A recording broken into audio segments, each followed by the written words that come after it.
Many times, my role as a real estate agent doesn't stop at being just a real estate agent.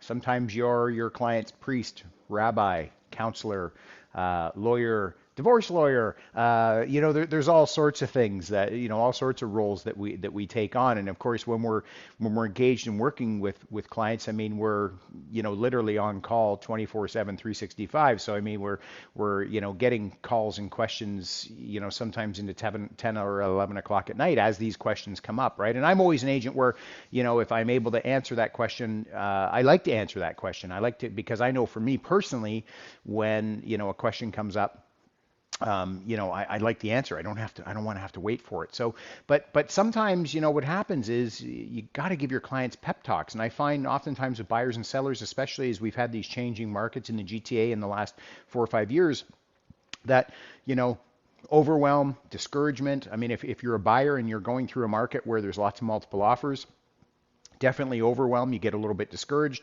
The market we've been in 2023, where it slowed down for sellers.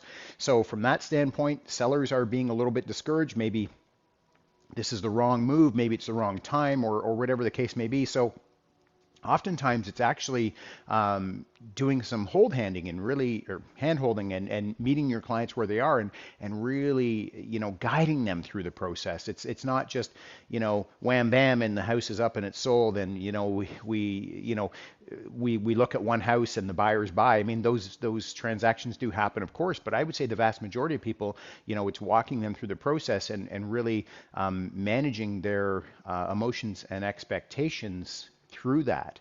That has been at least my experience. So, if you're struggling either buying or selling right now, and you're just feeling very discouraged about the market, let me just tell you, you don't go to the gym one time and get the body you want. You got to keep putting one foot in front of the other each day, and real estate's no different than that. It's just you're dealing with a big transaction, big numbers, but stick at it, and it'll happen better than you could have expected.